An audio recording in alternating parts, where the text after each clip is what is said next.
నమస్తే సార్. నమస్తే. సార్ రోజా మీద 100 కోట్ల స్కామ్ ఉంది అని చెప్పేసి, అంటే స్కామ్ చేశారు అని చెప్పి ఆత్యపాత్య నేతలు ఆరోపిస్తున్నారు. అది ఎంతవరకు కరెక్ట్ అయ్యే అవకాశం ఉంది సార్? అంటే ఆడుదాం ఆంధ్రాలో ఇదంతా స్కామ్ జరిగింది అంటున్నారు. ఆత్యపాత్య ఫెడరేషన్ అనే ఒక సంస్థ ఉంది. ఆత్యపాత్య అంటే ఒక రకమైన లోకల్ గేమ్స్ సంబంధించినవి, ఒక రకమైన కబడ్డీ లాంటి, ఉప్పు పట్టి ఇలాగా రకరకాల రాష్ట్రాల్లో వివిధ రకాల రాష్ట్రాలు వివిధ రకాల పేర్లు ఉంటుంది దీనికి. ఇది నేషనల్ ఫెడరేషన్ కూడా ఉందన్నమాట. ఇది పెద్దగా రాష్ట్ర స్థాయి, నేషనల్ స్థాయి కూడా పోటీలు జరుగుతుంటాయి.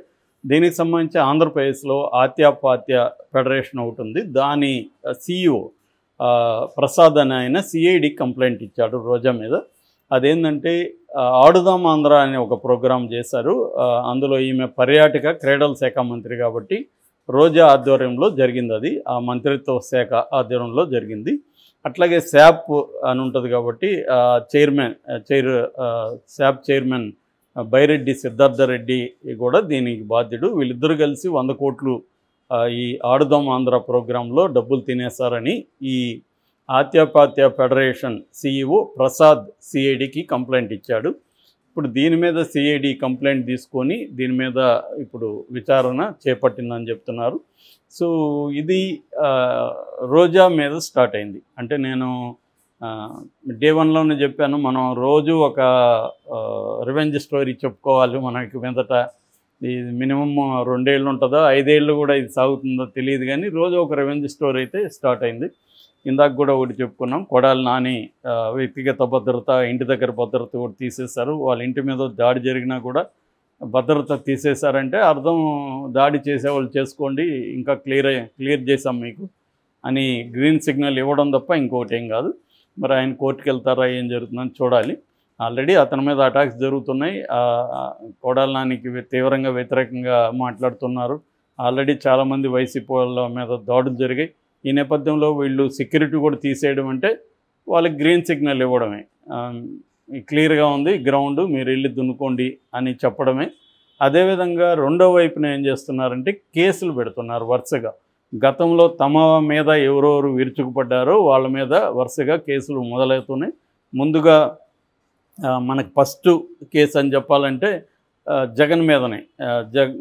జగన్ మీద మద్యం కుంభకోణంలో వాసుదేవ్ రెడ్డి బెవరేజెస్ ఏదైతే ఉందో Andhra Pradesh state beverages corporation limited, దాని హెడ్ ఎవరైతే ఉన్నారో వాసుదేవ్ రెడ్డి, ఆయన ఆఫీసులో ఫైల్స్ రెండో రోజే రిజల్ట్ వచ్చిన రెండో రోజే 4వ తేదీ రిజల్ట్ వస్తే 5వ తేదీ వాళ్ళ ఆఫీస్కి వెళ్ళి ఆ ఫైల్స్ అంతా వీళ్ళు స్వాధీనం చేసుకున్నారు CID వాళ్ళు.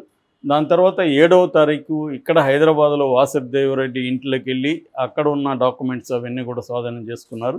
ఆయన మీద కేసు కూడా నమోదు చేశారు. ఆయన హైకోర్టుకి ముందస్తు బెయిల్కి పిటిషన్ పెట్టినా కూడా హైకోర్టు ఇవ్వలేదు. సో వాసుదేవ్ రెడ్డిని అరెస్ట్ చేసే అవకాశం ఉంది. ఒకవేళ వాసుదేవ్ రెడ్డి గారిని అప్రూవర్గా మారితే జగన్ని ఈజీగా వాళ్ళు అరెస్ట్ చేస్తారు ఈ కేసులో. అంటే మద్యం, ఇసుక, ఇంకా ఇట్లాంటి ఒక 100 వస్తాయి. ఏది ఇట్లా ఆడుదామా అంటే జగన్ ప్రభుత్వంలో చేసిన ప్రతి స్కీమ్లో కూడా స్కామ్ ఉందనేది మనకి ఇప్పుడు రాబోతున్నాయి. మనం రోజుకి కనీసం 2-3 చెప్పుకోవాల్సి వచ్చే పరిస్థితి ఉంటుంది. సో ఇప్పుడు రోజా మీద వాళ్ళు స్టార్ట్ చేశారు. వాళ్ళ టార్గెట్లో కొడాలి నాని, వల్లభనేని వంశీ, రోజా ఇలాంటి వాళ్ళు, అంబటి రాంబాబు, పేర్ని నాని ఇలాంటి వాళ్ళు వరుసగా ఉంటారు. ఆల్రెడీ బొత్స మీద ఇంకో కుంభకోణం, టీచర్ల బదిలీ కుంభకోణం బొత్స మీద స్టార్ట్ అయింది. ఇప్పుడు రోజా మీద ఈరోజు స్టార్ట్ అయింది. మామూలుగా వీళ్ళ ప్యాటర్న్ ఎలా ఉంటుందో కూడా నేను చెప్పాను. తెలుగుదేశం కూటమి ప్యాటర్న్ ఎలా ఉంటుందంటే ప్రత్యర్థుల మీద కేసులు పెట్టే విషయంలో ఎవరో ఒక అనామక ఆర్గనైజేషన్ నుంచి ఒకరు కంప్లైంట్ ఇస్తారు. ఆ అనామక ఆర్గనైజేషన్ వీళ్ళోళ్ళే ఉంటారు, కానీ అది మనకు తెలియదు. ప్రజలకు ఏమని చెప్తారు, ఆత్యపాత్య. ఇప్పుడు ఈ పేరు నేను ఎప్పుడు వినలేదు జీవితంలో, ఫస్ట్ టైం విన్నా. ఆత్యపాత్య ఫెడరేషన్ అతను కంప్లైంట్ ఇచ్చాడు CID. దీన్ని తెలుగుదేశం మీడియా పెద్ద ఎత్తున ఫోకస్ చేస్తుంది. మామూలుగా అయితే ఈ ఆత్యపాత్య గురించి తెలుగుదేశం మీడియా పట్టించుకోదు, కానీ ఇతను కంప్లైంట్ ఇచ్చాడు కాబట్టి రోజా మీద మీడియా ఫ్రంట్ లైన్లో వస్తుంది, ఫ్రంట్ పేజీలో వస్తుంది. తర్వాత ప్రైమ్ టైం డిస్కషన్స్ స్టార్ట్ అవుతాయి దీని మీద నెక్స్ట్ స్టెప్పు వర్లరామయ్య లాంటి వాళ్ళు ప్రెస్ మీట్లు పెడతారు. బుద్ధ వెంకన్న, వర్లరామయ్య, బోండవమ్మ వీళ్ళు కొంతమంది దీనికోసం ఉంటారు. వాళ్ళు ప్రెస్ మీట్లు పెట్టి దీని మీద డేటా ఇస్తారు, దీని మీద చర్య తీసుకోవాలని కోరుతారు. సిఐడి రంగంలోకి దిగుతుంది. సో ముందుగా అధికారులను అరెస్ట్ చేస్తారు. ఈ ఆడుదాం ఆంధ్ర ఎవరైతే నిర్వహించారో ఆ అధికారులను పట్టుకుంటారు. ఫస్ట్ ఆ ఫైల్స్ అవన్నీ కలెక్ట్ చేస్తారు. ఆ తర్వాత రాజకీయ నాయకుల మీద వెళ్తారు. ఈ లోపలంతా కూడా గ్రౌండ్ ప్రిపేర్ చేస్తారు. వెళ్ళినాక రోజా మీదకి వెళ్తారు. రోజా ఈ లోపల నన్ను అరెస్ట్ చేయకుండా ఉండాలని కోర్టుకు వెళ్తుంది. కోర్టు కూడా రిజెక్ట్ చేస్తుంది. సో దాని తర్వాత రోజాని అరెస్ట్ చేస్తుంది సిఐడి. ఈ డ్రామా అంతా జరగబోతుంది ఖచ్చితంగా. ఎందుకంటే రోజాకి వేరే మార్గం లేదు. ఎందుకంటే రోజా గత 5 ఏళ్లలో, అంతకుముందు 5 ఏళ్లలో, గత 10 ఏళ్లలో తీవ్రంగా చంద్రబాబు నాయుడు కుటుంబం మీద కావచ్చు, పవన్ కళ్యాణ్ మీద కావచ్చు, బాలకృష్ణ మీద కావచ్చు విరుచుకుపడింది. చివరికి ఆమె ఎంత ఘోరంగా తయారైందంటే చంద్రబాబు అరెస్టును కూడా పండగ చేసుకోవడం, అది కూడా సైలెంట్గా ఇంట్లో చేసుకున్నా ఒక అర్థం ఉంది. ఆమె బహిరంగంగా టపాసులు కావడం, సీట్లు పంచడం, ఈ స్థాయికి వెళ్ళిపోయింది ఆమె. సో దాని ఫలితం అంటే ఆలోచించాలి. రేపు పొద్దున మన అధికారం పోతే వీళ్ళు చేస్తారు కదా అని.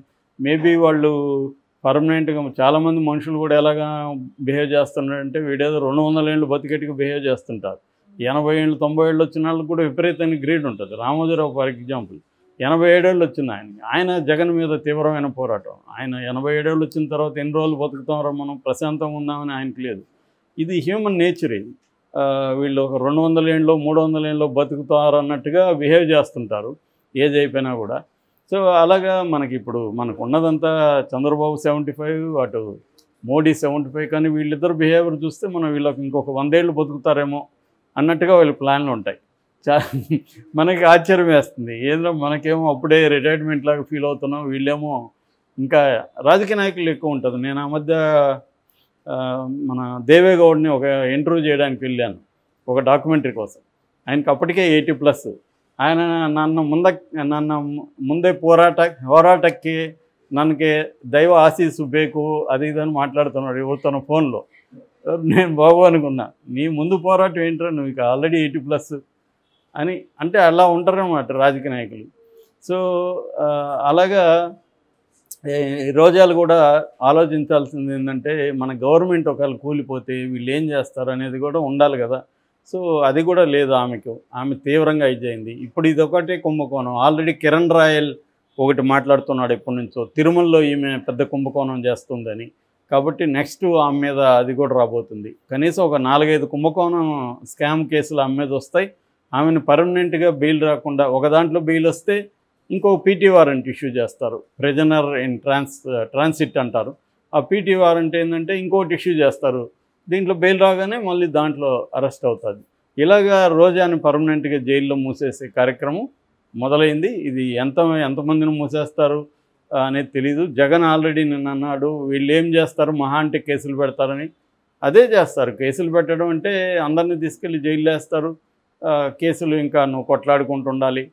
వ్యవస్థలు కూడా జగన్తో పోలిస్తే, నేను గతంలో కూడా చెప్పాను, చంద్రబాబు జగన్తో కంపేర్ చేస్తే సపోర్ట్ సిస్టమ్స్ ఎవరికి ఎక్కువ ఉన్నాయి అంటే, కులం ఎవరికి ఎక్కువ ఉంది స్ట్రాంగ్గా, చంద్రబాబుకు ఉంది.